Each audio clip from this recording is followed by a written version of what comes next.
Good morning, everybody. Orange J here with another War of the Visions video, and this week in War of the Visions, I'm really on the fence about pulling our new Holo job-based VC, Twinkling Star's Holy Knight. Hard name for me to remember, but there's a lot of hard names for me to remember. I have the memory of a goldfish. If you remember from 2 of the official live streams ago, that's something we discussed. Anyway, is this card worth pulling or not? I'm going to go through my decision-making process here and hopefully guide myself closer to a decision because I'm really on the fence. And then maybe if you're thinking about pulling this as well, I can help get you there with your own decision. So let's go through. This is a really interesting conversation because we're reaching the point in the game with job-based vision cards where there's starting to be overlap between the main group buff stat on those cards. In the case of Twinkling Star's Holy Knight, the main group buff stat that I'm talking about is the agility. This is the premium buff on here. HP is nice, debuff effect weakening is whatever, but this agility 15% is one of the stats you just kind of have to have on your team from your vision cards. It's a must-have. So is it worth pulling just for that if you're playing great swords, fists, or maces? Well, that's an interesting conversation because all 3 of those weapon types already have 2 agility cards. And in some cases, those agility cards are superior to this one, especially in terms of group buffing. But let's start with the unit buff on this, the stats and the unit effect. These are really good, especially if you pulled Winter Ruarth. So the first thing I think you need to consider when you're thinking about pulling this card is, do you have Winter Ruarth and are you planning on using her a lot, even for mono lightning teams? Because there's good crossover there. The stat line on it is magic, spirit, and HP. So you can see straight away it gears more towards magic, which she is. The unit effect is magic 18%. Then if you are Winter Ruarth, Winter Ruartha, or Winter Ramada, you get 10% AoE resist and 10% HP. You're not going to put this card on Winter Ruartha or Winter Ramada because the magic is wasted on those 2 units, but for Winter Ruarth, that is a ton of stats. So if you pulled her and you're planning on using her a lot, she is someone who can get a lot of value out of this if you're running her in a mono lightning group. Because if we go to the unit list buff here, if you want to run lightning and run this card, you have Elia the Alabaster in here. You have Alphonse, you have Cloud, Slime for cost limited. You have Esther, who I anticipate someday getting a massive glow up with her master ability upgrades and transcendence. Like, they're not going to do her dirty, I don't think. So there's great mono lightning options here, and that's something to consider. Did you pull Winter Ruarth? Are you wanting to use her in a mono lightning team? Here's what that squad looks like. If that's you, if you're a big Winter Ruarth fan, I think you go ahead and pull it for those reasons. Ooh, sorry about that. Had something in my throat. Had to wash that down. Okay, the next thing to consider is that it has a 3-hit move tied to it. So if you're somebody who likes to go for high score PvE events, like if your guild raid's a big deal or your Trials of Reckoning chaining teams are a big deal, hey, this has a 3-hit move on it that takes on the element of the person that's using it, is a piercing type of damage on a mace unit. That could be a huge up for like chaining high score teams. That is another feather in its cap for me, and if it's a feather in its cap for you, hey, maybe we're on the same boat and maybe we're leaning towards pulling this thing. However, it is a Holo VC, and anytime you're pulling a Holo VC, just know that you're in for this wild ride, or at least anticipate this wild ride. You have 1 lap of the good banner, which only costs 5k, it's 3 pulls and you get some shards. If there was like 2 or 3 laps you could take on this, pulling Holo VCs would be so much smoother. Then you either are dipping into paid or going to the regular banner and pitying this thing, and even if you do pity it, you're still gonna have to shell out some more Visior for shards. So Holo VCs continue to be expensive, and I think that's something that will automatically drive a lot of people away. So keep that in mind. Keep that in mind while we're talking through this whole thing. Now, let's do the more interesting part of this conversation, and that's the party effects. Note we have the 15% agility.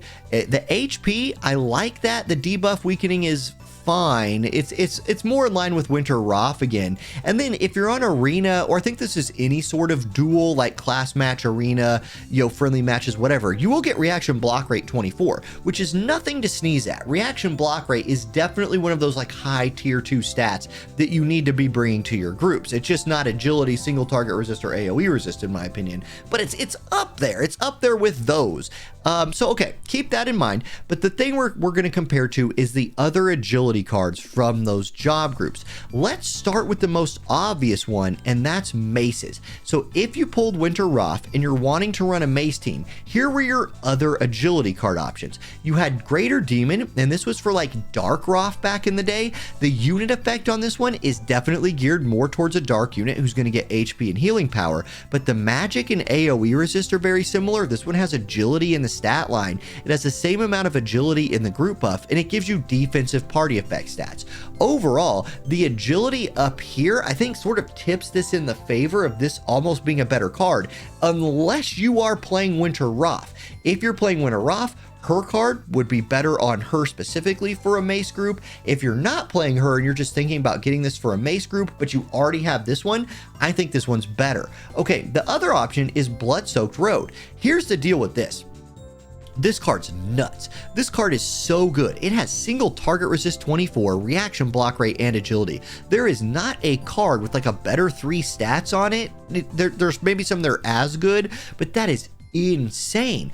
The big difference between the two is you can't throw this on a mage. So when you're building a staff team, like how many physical staff units do you have? This thing is attack, dex, attack, acquired AP, and human killer for Melnia and Renel, but Melnia. So while this card is definitely better in terms of the party effect, it's hard to work into a Mace team because the units really aren't there for the Mace team, in which case you might still want to pull Twinkling Star's Holy Knight if you're building like a Mace job-based team, even though Blood-Soaked Road just smokes it in terms of the party effects. Now, let's talk about the other jobs, and we're going to go next to striking teams. So Strike is one of the options for the new card, but there was already 2 agility cards for Strike. Interestingly, neither of those cards overlap with Winter Ruarth. So if you're looking to use Winter Ruarth, don't even consider these cards. They're just not part of her. What we're looking at now is Strike-based teams. Do you need the new agility card for those if there's something you wanted to run? Now, you'll either have a Fearsome Foe appears or you won't. This is from the Dragon Quest collab back in the day. There's no way to get it now unless you already have it. This is Agility Magic Attack 28 / resistance. It has AoE resistant magic in the unit effect line. It has magic here. It's super comparable to the new card. If you have this one, you probably don't need the new one. You probably just don't. You're getting a lot of the same stuff here in a Fearsome Foe appears. The other Strike card was Believers in the Bonds of Brotherhood. This is another insanely good card. Agility 18%, single target resist 16, and strike attack 35. If you're running a Strike team like this card was one of the things that like made Mono Strike what it was when it was like at its peak. So you're already probably running this, but again, it is limited. So if you don't have either of these 2 limited cards, you have an option to get this limited Strike card right here. So if you're trying to build, I guess here's my kind of like conclusion here. I think these are both better for Strike teams, right? Like, or at least this one's as good and this one's better. But if you just started playing recently and you want to play Mono Strike, hey, who knows when we're getting Full Metal Alchemist Brotherhood collaboration again, and who knows when we're getting Dragon Quest collaboration again. Here's an agility card for Strike teams. You have to have a magic unit to wear it, which, okay, there are striking magic units out there. Still, gosh, it feels awkward. I don't know if anybody who's playing Strike is going for this card just for the agility on it. That's kind of my take there. There's better options, but you just had to be playing when you got them. Okay, next up, Great Swords. So Zenith Beneath the Stars and In Order to Change the World are the 2 Great Sword cards that are out there. Once again, Winter Ruarth will not benefit from either of these, so this isn't something you're going to consider playing with her, but you can think about this like, hey, I want to play a Great Sword team, but I don't have an agility card. Do I want to pick up Twinkling Star's Holy Knight or use one of these other ones I have? Comparing Zenith Beneath the Stars, it is a magic card that gives magic 10% and single target resist. So similar, but the other side of the resist coin. I like the magic, I like the magic, I like the resist, so that's fine. If you're playing Rain or Soul, you get a nice HP 20% right there. Then you get Elemental Chain Resistance, Human Killer with Magic Attack, which is really good, and Agility 15%. For your Great Sword teams, this is like a Rain card. This is Rain's card. If you're somebody who plays Great Swords with a Rain, especially if you're building like anti-magic Great Sword team or something, you want this thing. It's really cool. Otherwise, yeah, I don't know. Like, you're probably not pulling this to replace this, is what I'm trying to say there. Then you have In Order to Change the World. This is an attack scaling card that has agility on it, gives defense, pin, and attack, and then you can see the unit effects right there. It does give Rain and Fina magic 40%. So once again, if you are playing a greatsword team and you're not excited about this because the unit you're throwing on is a magic unit, if it's one of those two magic units, hey, you do get a 40% magic buff right there. This one has agility, critical hit rate 20, and magic resist 20. So once again, there's the agility. This one's a defense stat, and critical hit rate 20 is a nice thing to have as well. I don't think you're going to replace either of these two cards with this one if that's what you were looking at, right? Like if you were looking at greatsword, I don't know. So there's where I am. Like, it's just awkward trying to figure out where I would use this unless I was using it on a Winter Ruarth team or on a Mace team. So you could see where I'm at. I guess, like, one of the thoughts that I have always with these limited cards is I definitely overlook certain situations myself. Like, I don't see the game from all angles. There's probably somebody out there who has this worked into a really OP team already, but maybe I don't see it. And it is limited, and so if one of your plans is to kind of always get the limited stuff, maybe you do just pick this up and max it. A Holo VC, while expensive, is not 100 cost unit expensive. So if you have a pile of Visior and kind of your plan is just keep maxing out vision cards, there you go. If you're playing one of those other job types that benefits from that and you weren't playing back in the day when there were the collabs, this is access to an agility type card for those jobs.